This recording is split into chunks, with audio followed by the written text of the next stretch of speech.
Welcome to Footage Factory. What do I got here? A 1970 Mustang fuel tank, Aeromotive dual pumping system, all the hoses and wires all hooked together. I'm going to show you how to hook it all together and replace the fuel tank in a 1965 Mustang. Yeah, that's right, the incorrect year. Why is it the incorrect year? Well, because I have no idea what I'm doing and nobody is here to tell me I can't do it. That's right. I made a lot of mistakes. I didn't document them because I didn't want to be the laughingstock of the internet. That's okay.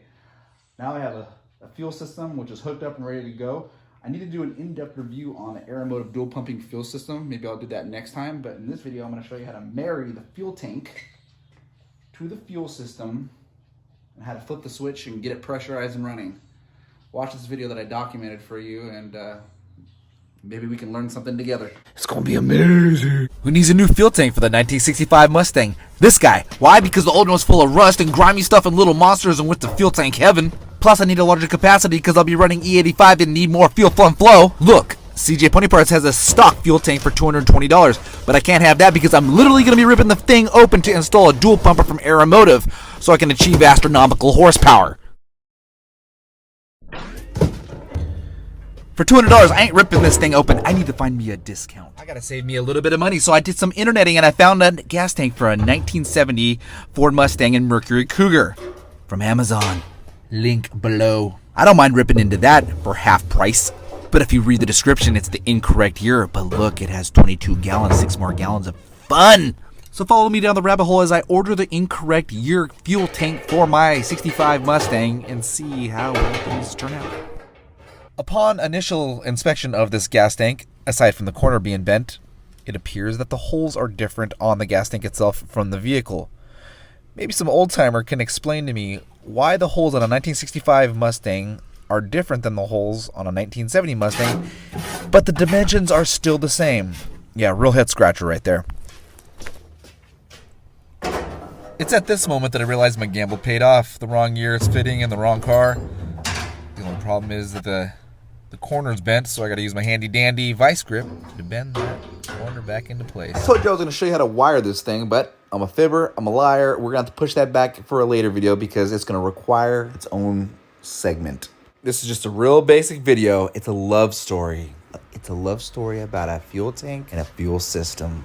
Let's see if they live happily ever after. After searching high and low, I've decided where I'm going to drill a hole into the fuel tank. Unfortunately, it won't work. After reading the manual, it's clear to me now that you can't install anything in the center of the fuel tank. Well, because the fuel cylinder is right in the way. That's right, let's flip it upside down. Put the foam in it. See the fuel cylinder actuating literally where the foam is? Let's move it to the left.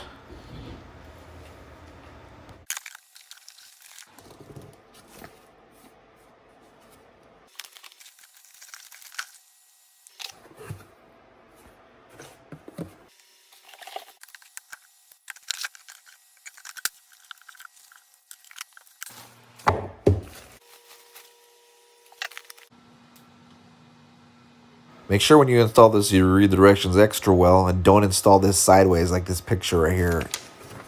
Install it flat on like this so it's not falling into any divots. You would think I have footage of drilling a hole into the gas tank, seeing how the name of this channel is Footage Factory. But I don't. Vacuuming after you drill is very important. Keep in mind you'll be drilling again, so don't put that vacuum cleaner away.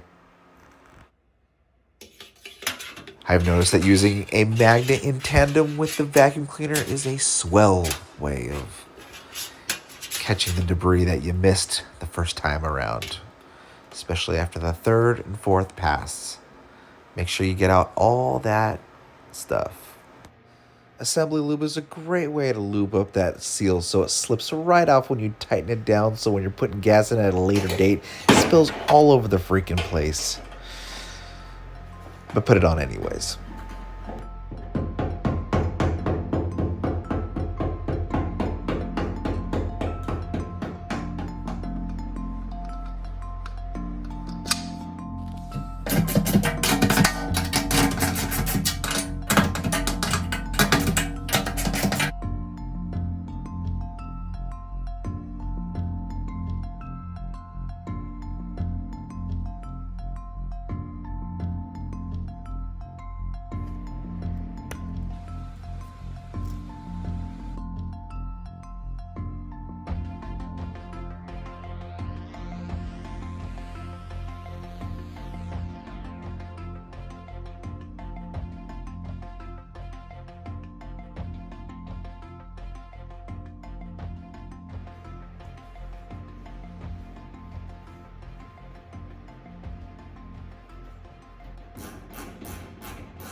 I could and can and probably will make a video showing how to wire the Aeromotive fuel system.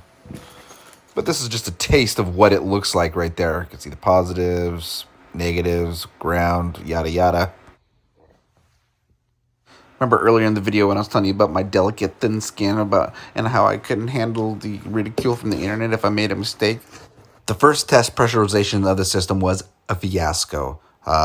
It was a waterfall of gasoline spraying everywhere. Everything was a mess. Gasoline everywhere, all over the place. Water gun fight of gasoline, Zoolander style.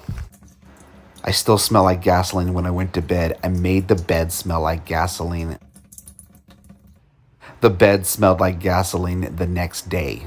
The house smelled like gasoline. Everything smelled like gasoline. But I persevere. I plug everything in, positive, negative. I read the manual and I turn it on. Look, 55 PSI funneling straight to that coyote. You see the return here? That's what's left of 55 PSI going right back into the return. Just to test it out, I put it into a 5-gallon gas tank. It works. I couldn't be happier. Well, that's all. I hope you enjoy. Be sure to subscribe. Like. Tell your friends about this. Help my channel out. I need your help, man. Do it for the team. Do it for the team. Subscribe, like, share, do it all.